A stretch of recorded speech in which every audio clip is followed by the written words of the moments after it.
ایک دفعہ کا ذکر ہے، کسی گاؤں میں ندی کے کنارے ایک عورت اپنی دو بیٹیوں کے ساتھ رہتی تھی۔ دونوں بیٹیاں بہت خوبصورت تھیں، لیکن ہر وقت ایک دوسرے سے لڑتی جھگڑتی رہتی تھیں۔ بڑی بہن کا نام نور اور چھوٹی کا نام پری تھا۔ ایک دن نور پودوں کو پانی دے رہی تھی کہ نور نے ایک خوبصورت پھول دیکھا۔ اس نے وہ پھول اٹھا لیا۔ پری بھی وہیں موجود تھی۔ اس نے کہا، یہ پھول مجھے دے دو۔ نور نے کہا، نہیں، پہلے یہ پھول میں نے دیکھا تھا۔ دونوں بہنوں نے بحث و تکرار کے بعد ہاتھا پائی ہونے لگی۔ اتنی دیر میں وہاں ایک بونا آ گیا۔ اس نے پوچھا، تم دونوں کیوں لڑ رہی ہو؟ پری نے کہا، یہ پھول میرا ہے، لیکن نور نے اسے اٹھا لیا ہے اور اب مجھے نہیں دے رہی۔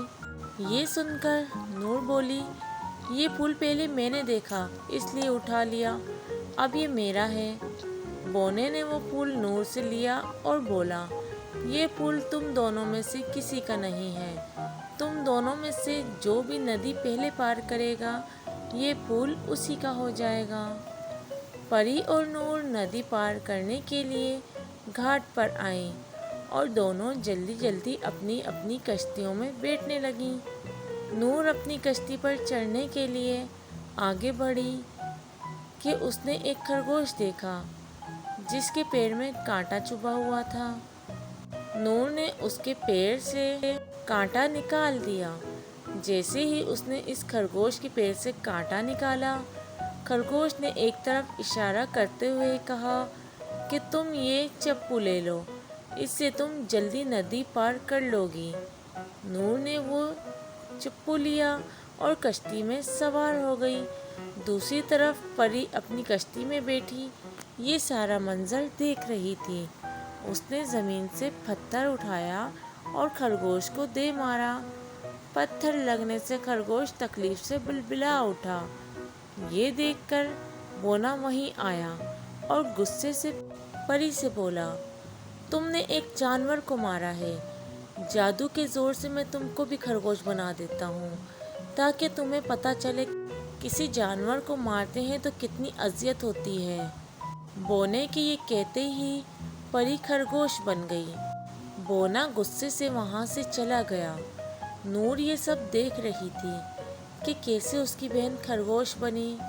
وہ ندی پار کر چکی تھی۔ وہ فوراً واپس آئی اور بونے کا پیچھا کر کے اس کے پاس پہنچ گئی اور کہا، بونے بھائی رکو۔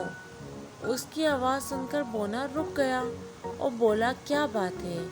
نور بولی، بھائی میری بہن کو سبق مل گیا ہے، اسے معاف کر دیں، آئندہ وہ کسی جانور کو نہیں مارے گی۔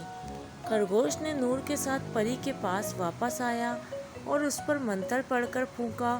وہ دوبارہ خرگوش سے انسان بن گئی، جبکہ بونا یکایک ان کی نظروں سے غائب ہو گیا۔ نور پری کے ساتھ واپس گھر آ گئی۔ انہوں نے دیکھا کہ بونے نے وہ پھول وہیں ڈال دیا تھا۔ پری نے اٹھا کر وہ پھول نور کو دے دیا اور اس دن کے بعد سے وہ کبھی کسی سے نہیں لڑی۔ تو پیارے بچوں، آج کی اسٹوری اچھی لگی ہے تو چینل کو سبسکرائب کر دیں۔